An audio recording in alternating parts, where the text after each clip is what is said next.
Greetings and a very warm welcome to all our dear listeners of Orcadio. I hope you're all having a wonderful day today. I am Sharmili Namadevan, School Counselor at ORCHIDS, the International School Vivekananda, Shakar Nagar, and today's show that you're all waiting eagerly for is going to be on the topic Exams, Face It, Ace It. This is going to be a one of a kind discussion that is targeted for parents and students studying in grade 9 to 12. We are going to cover the very important topic of exams, and to give us her valuable inputs and suggestions, we have one of our very own principals, the highly experienced Kavita Chatterjee ma'am. Welcome, ma'am. A very warm welcome to all my listeners of Orcadio. We've now spent, this is our second year at Orcadio, and a hearty welcome. I'm Kavita Chatterjee, the founder principal of ORCHIDS, the International School, Kurla. And thank you, Sharmili, for inviting me today for a beautiful topic, which is very, very close to my heart. Thank you so much. Yes, ma'am, definitely, ma'am. Exams in any point, in any age, is a pretty important topic, not just for the students, but also for the teachers as well. And with exams being the topic, I think it would be amiss if we go ahead without mentioning the pandemic situation that we are in. The changes, the apprehension that students have, the new online mode of learning, even though children have been going with it for over a year now, it's still something that is sure to cause them a little bit of worry, and especially when it comes to exams. How do you think the pandemic has impacted in learning, ma'am, especially the higher grade kids that we are going to focus this topic for, grade 9 to 12? How do you think the pandemic is going to make a change in their learning process and with the exams that they will be appearing this year? Well, if I have to speak about this, post the pandemic and restrictions put in the physical world today, if we look at it, we have now moved on to the virtual world, a world that has opened, it has its own advantages, which has opened doors of possibilities to all of us by blending technology with creative imagination. Right, ma'am. Okay, right. Digital learning has become the new normal now. No more we can say that, online teaching is something, a new concept to us, right? At the initial stage, yes, there were many challenges that schools and teachers faced, starting from students' discipline and making students and parents tech friendly. I think that was the biggest challenge that we faced. This could be easily handled by parents' support. That was the first support that we received. And it's been more than 1 year that we have switched to online schooling. The major challenge is to sustain the interest of the students and also to cater to the to all their needs, especially the emotional, physical more, the mental and the spiritual need, right? Parents are finding it difficult to maintain the balance at home, as they also have to go to work. And even if they're not going to work, they have to work from home. In spite of being at home, enough attention can't be provided. Okay, that's one of the drawbacks that we always feel. Though children are still at home, but still they feel lonely, which further creates a problem for the parents. Right, ma'am. Sure, ma'am. I think we can all agree that the pandemic has its own challenges when it comes to learning in online schools. And as you have mentioned all of them here, let's move on to the exam pattern that has been announced for the 9th, 10th, 11th, and 12th. And as parents might already be aware that there are certain changes that is going to be seen in this year's exams. So could you give the parents a thorough idea about what the changes are and how it used to be and what changes they can expect this year? Well, so speaking about the exam pattern has changed drastically for the higher grades. Okay. Till last year, there was equal weightage, which was given to both subjective and objective questions. Also, there was no term-wise bifurcation. This academic session, both the sessions are bifurcated into 2 terms. The term 1 exam, which is going to be held in the month of November, and then the second term which will be followed, which will be done in the month of maybe March or April 2022. Right.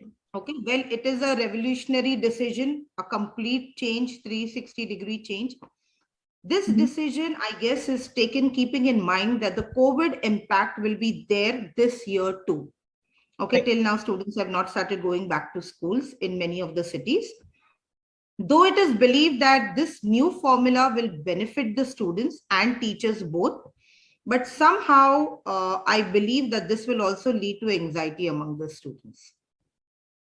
Right, ma'am. Definitely, ma'am. Change in itself is a pretty difficult thing to adjust to and adapt to. And not just the pandemic added to that, this exam pattern changes as well. I'm sure parents and students might be wondering how to deal with it. But I think change is not always a negative thing, and it's not always something that needs to bring fear into our minds. It can be good. Like you said, it's a revolutionary change and something that has been brought to actually benefit the students. So I think both parents and students must see these changes as not just a change that is going to cause them more worry, but actually something that has been brought in for their own good, and so that it'll make things easier for them. So that's definitely something parents need to look at. They can also help their children see the same way, that change is not necessarily bad, and with the right effort and with the right help, they can actually turn it into a very beneficial thing for them. Absolutely. I Right. agree. The topic of exams inadvertently brings you to the topic of exam fear. In psychological terms, we call it exam anxiety or text anxiety, which is something that children go through a lot. Only difference is that there might be some people, some children, some students who have a huge anxiety, which actually proves detrimental to their everyday life, to their studying, to their learning, to their performance. And for some, it's just a mild exam fear that actually helps them with focusing, concentrating their attention, and such things. So, talking about exam anxiety, also known as test anxiety, it's a psychological condition where students, not just students, even adults, anyone, they experience extreme distress and anxiety when they are faced with a very testing situation, in this case, exams.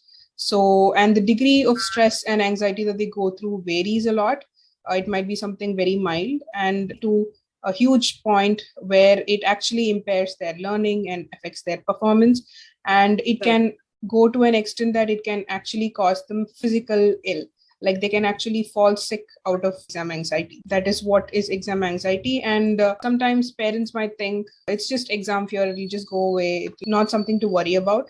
But in severe cases, exam anxiety can be pretty a huge hurdle for the students when it comes to facing their exams and even facing their normal lives. As far as statistics goes, there is anxiety as such affects about 25% of 13 to 18-year-olds. That's just anxiety. But when you come down to test anxiety or exam anxiety, it affects about 10 to 40% of all students. So that's a research that was done in 2010, and that's the statistics we have from that. And That's a which, huge number. yes, ma'am, that is quite a huge number, which makes this topic even more important and even more poignant at this time and place. So how can a parent or a student know that they are suffering from test anxiety? They just think it's just worry, it's just fear, it's just butterflies in the stomach, but there can be more symptoms to it, starting with very irregular sleep, irritability, short temper. They'll just burst out at anyone and everyone who tries to talk to them or tries to interact with them. Their appetite undergoes a very drastic change.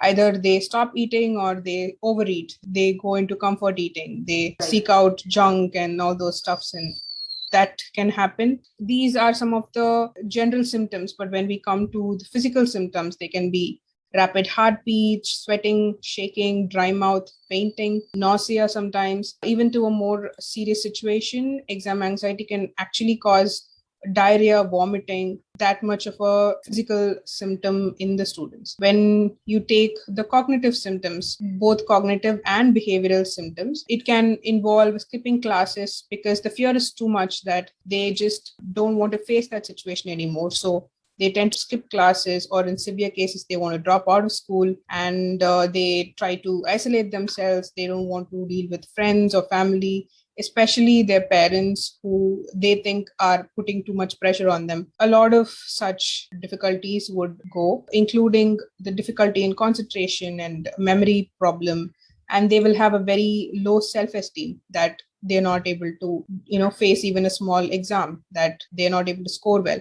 So these are some of the cognitive symptoms, cognitive and behavioral symptoms that children would face. Adding on to that, some of the emotional symptoms would be depression, anger, short temperament, and hopelessness. There is always the chance of them feeling very drastic sense of hopelessness, that they're not worth anything, nothing would go right. A lot of such symptoms can also be seen. So these are some of the signs that would tell the student and the parent that something is seriously wrong and that the child needs immediate attention and immediate help. If we go on to test anxiety or exam anxiety happens, it can be due to a fear of failure, because so many people have so much expectations on them. It's not just parents anymore, it's relatives, it's teachers, it's a whole lot of people that students are in the limelight for, and they need to prove to a lot of people, fathers, friends, neighbors, the list just goes on and on. For something, that fear of failure, the fear of disappointing them is a huge reason why students get exam anxiety. Adding to that, poor academic performance in the past, where they might have not scored, but they might have prepared really well, but then the score might be really bad, and that would have caused them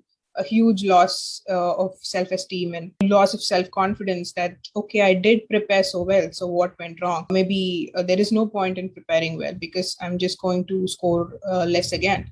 And that would create like an avalanche of emotions and self-doubt and everything, and that's going to again cause a lot of anxiety in them. And not being prepared, and especially if you haven't prepared well, that could be a reason. Some students generally tend to be a little bit of a worrier. They'll normally have some anxiousness over everything in life, so that will just fall on to exams as well. And some students, especially the toppers, the rank one holders, they might have this perfectionist attitude towards exams, where they just can't take a lesser grade. They can't just take a low performance in an exam. They always want to be perfect. They always want to be right. They always want to be at the top. So this can actually cause anxiety in them as well. So it's not really the low performers or the poor performers who go through exam anxiety. It can be even the higher achievers. Some other reasons might be children who have other diseases, like the illnesses, they're on some medication, and these are things that they can't help.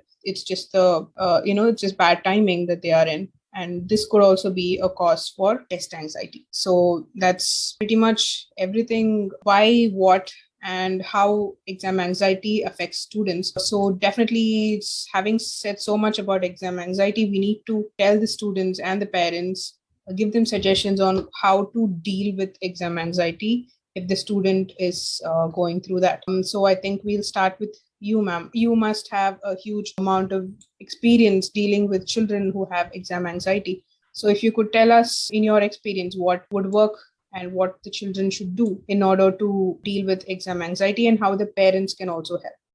Well, Sharmili, so you put it up very beautifully. I mean, if the listeners are listening properly to it, I mean, it's worth noting down each and every point about exam anxiety. And I think that will have a better impact on the listeners.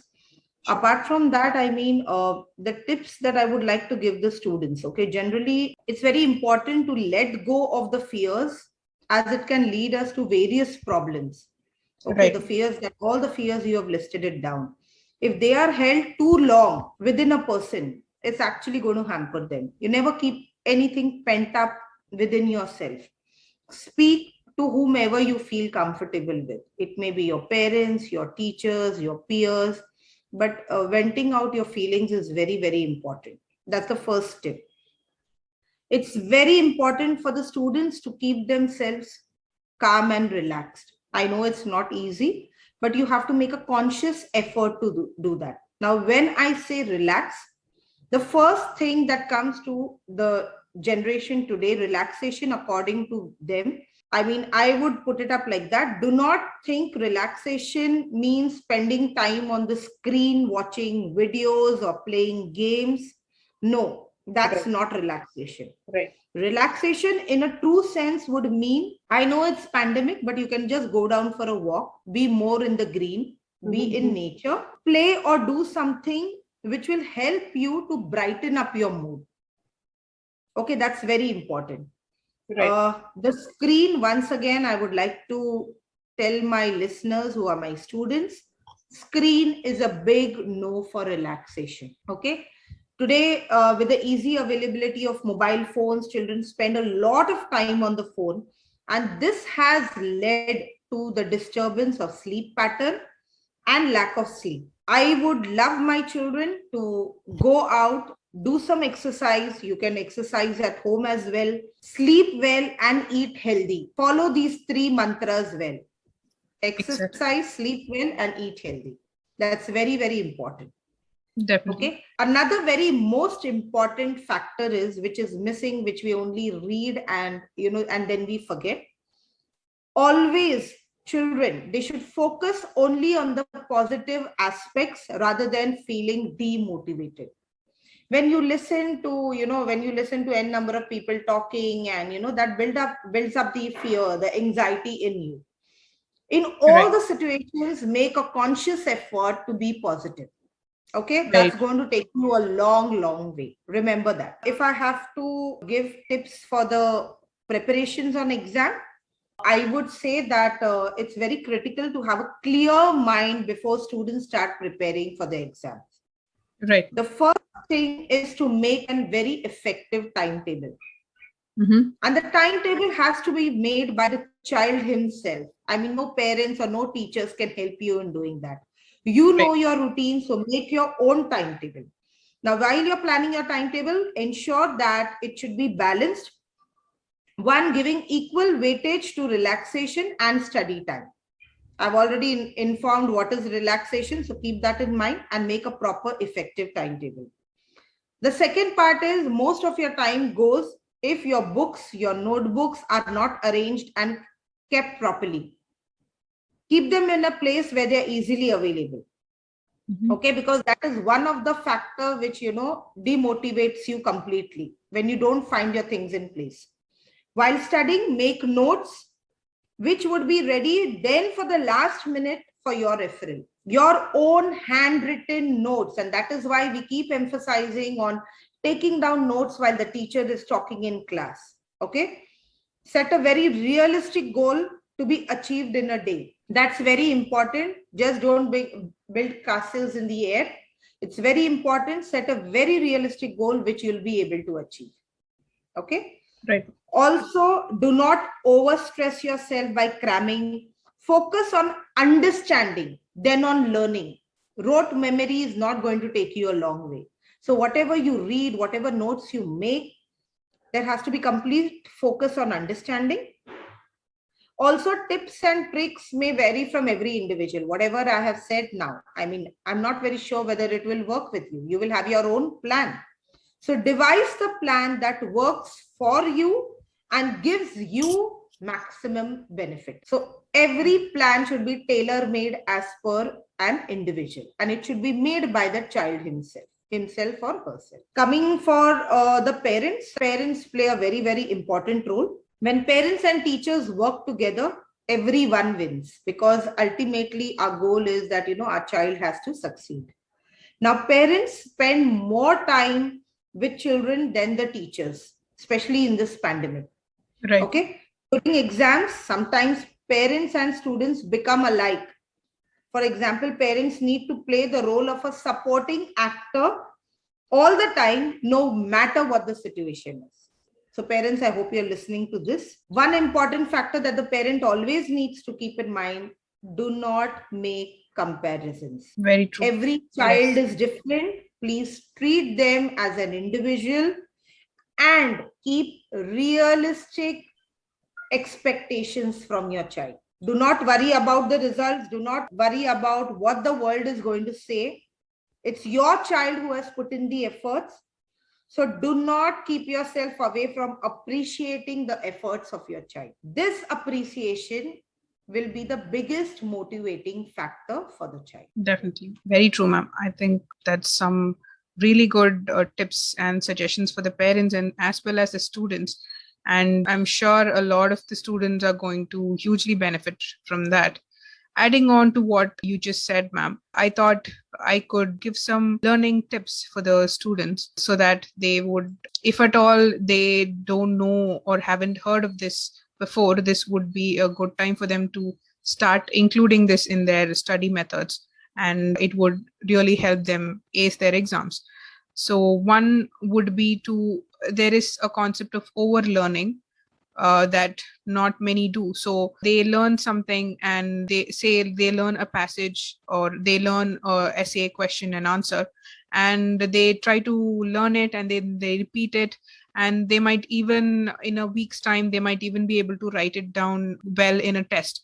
But then the importance of overlearning is that even though they have repeated that information without any errors for one time, it does not necessarily mean that their brain is going to stick to that information for a longer period.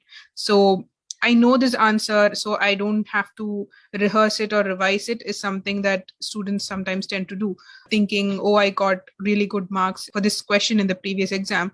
So maybe I can just not focus on that much. I'll just go and read something that I haven't read before. So that actually gives like a false sense of confidence in that question. So the importance here is to overlearn things repeatedly and revise it again and again so that it actually solidifies the information in their brain and it holds on to that for a longer period of time, not just with exams, but also post exams. Like, even if it's something that's going to be beneficial for their life, for something that's, for example, interest, principle, things like that, that is going to be something that's going to be needed by the student for their life. So things like that, it's very important. So it's very important to overlearn the material that they have. And one more technique is to use a lot of memory strategies to just help them remember it better. So one good strategy is to visualize the concepts that they are learning, be it physics or history. This actually works in a lot of subjects, not probably not with math. Math, you just can't visualize the steps or you visualize the process of the sums and everything, and you just can't write the answers. Math alone does not work like that. For math, you definitely have to, students definitely have to write it down, work out the sums, have a lot of practice notebooks. Only then math is going to become easier with time. Because just thinking about the sums, calculating the steps in their mind is not at all a good solution for math. Students might feel lazy. They might feel, I know how to do this sum, I'll just do it in the exam straight away. I don't have to practice or I don't have to work it out beforehand. Those kind of decisions would actually cost them a lot when they are actually doing the exams. So it's just a necessity for math to be worked out.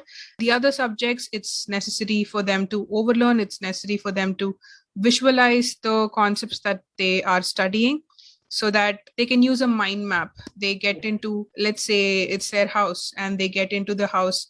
It's a whole place that they are very familiar with, and they can have concepts at every nook and corner of the house. So if they're entering the house, it's like, okay, it's my room, and my room, there's a cupboard. On the cupboard, I have the answer to this question, and next to that is a shelf. On the first shelf, I have the answer to this question.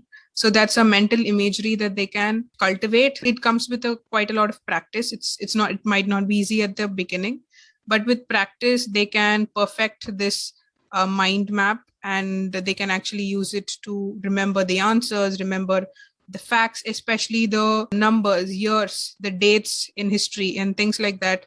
It's a very useful technique to follow. Another would be to use abbreviations, to use short forms. All those, again, is a good technique. There is also a huge amount of stress put on the practice of retrieval, where actually taking more and more tests and more class tests, unit tests, things like that, is actually going to help them with their final exams. So the more tests and more exams they attend before their final exam, the better for them. Especially children with exam anxiety, they might feel, I'm already fearing my exams. Why would I put myself in that situation more and more with unit tests and the weekly tests and everything? But it is actually going to help them with the fear, which is something that students should understand. The more tests and practice papers they do, the better for them when it comes to the more important exams. There is also one more method where students can, whatever they learned in that day, if they sit for like maybe 10-15 minutes and review the whole content just once before they sleep, that is a proven method of helping them remember it much better. Anything that is performed before sleep actually has a good way of getting into the brain, like staying there. So that would actually consolidate the information better, and it would stay in their memory for a longer time. So these are some of the learning techniques that they can use while preparing and while studying for the exams. Before that, definitely coming to the psychological preparation that they can go through. One, as you said, ma'am, it's definitely a huge help to avoid negative thoughts and just be positive all the time. So there is something called self-talk, where we tell ourselves what we want or what we need or what I am. So if I tell myself I can do this every day, I repeat that to myself, I will be able to do this. That's how positive self-talk works. So instead of telling yourself, I can't study this, it's very hard, I'm not good enough, I don't think I can score well, instead of these kind of thoughts, let's reverse it and make it into a more positive self-talk. No matter what others might tell us, what we tell us actually matters more when it comes to how confident we are and how good our self-esteem is. So when students tell themselves every day that I can do this, I know the study material, I can study hard, I will score well in exams, things like this is going to be a huge help when it comes to managing their exam anxiety, as well as improving their performance in exams. And of course, there are certain relaxation techniques that students can do, like deep breathing. This is something that they can do during preparation and also during an exam. So they see a difficult question and they know that they prepared for it, but then it's just out of their head. It's just gone. What they can do is they can do a breathing technique where they breathe in slowly through their nose and breathe out through their mouth. If they do this deeply and repetitively enough, it's going to send a lot of oxygen to the lungs, and it's going to help calm the brain, calm their mind, and shaking their hands, rotating their necks, and trying to calm their body and give it that sense of relaxation. That's actually going to help a lot. Definitely what you said about exercise and sleep and good food, nutrition, balanced diet, that is definitely a must, and including exercise also. And if nothing else works, and even after all these things, the student needs a lot of help or still goes through quite a difficult time facing exams, then ORCHIDS International School has a very extensive team of school counselors. Most of the branches have its own specific school counselor who are very well trained and have a lot of experience with helping children who have exam anxiety. So talking to them, getting counseled is going to be a huge help for them. And of course, the same applies to talking to the teacher also. If they have any doubts or they need some help with what to do and how to go about learning a particular thing, then the teacher would definitely be a good help. As to what parents can do, I think they can definitely be the biggest support system for the child at home. The support and the positive talk and the encouragement and motivation that a parent gives, I think nothing can equal that when it comes to helping the child and have the child get some confidence in himself or herself. Also, parents, especially with the pandemic, there can be a lot of issues going on with the family in terms of financial situations, in terms of personal problems, official problems. So I would suggest parents not to bring these to the notice of the children first and foremost, because if that is going to be there, then the child might think that they don't have the space to talk about their issues or their problems in the house because the parents are going through something that's much bigger. That's how they would think. So already we have this going on in the family. So let me not add on to that by talking about my exam fears or my difficult situations with learning. So we need to create a space for them where they can open up about their issues, about their problems. It needs to be a non-judgmental space where whatever they tell you, they should know that you won't scold them for it, you won't judge them for it, you won't compare them with anyone else and make it even worse for them. So they need to feel that confidence in parents that they would support them throughout, no matter what. That is something parents can actually sit down and talk to their children and just try and make them feel comfortable talking about their issues, so that whatever their problem is, they'll come to you and not stew in it themselves. So that kind of a supportive system at homes is something parents have to keep in mind and cultivate. If not, it's something that can be done as early as possible, because the exams are fast approaching and it's high time. It's never too late to bring that kind of a support system into the house. So I hope both parents and students learned quite a few important things from this discussion. And I hope whatever we've discussed today goes a long way in helping students deal with exams and exam fear. Thank you, ma'am. Thank you, Kavita ma'am, for joining us for this discussion. It's been a pleasure talking to you, and a lot of insightful information we've received from your end, which I'm sure is definitely going to be a huge help to the students. Thank you, Sharmili. I would just like to end by saying this to all the listeners, that it's rightly said by Dr. Zaki Akhtar that parents are the life support system and their mere presence can take away all worries from their child. So, dear parents, be that very strong support system for your children. Be always there for them, because they will live up to what you believe of them. So the mantra is that believe in your child. Definitely. Thank you, Sharmili. Thank you so much. Thank you, ma'am. Thank you all the listeners. Thank you all the listeners. We wish you all a good day. Thank you.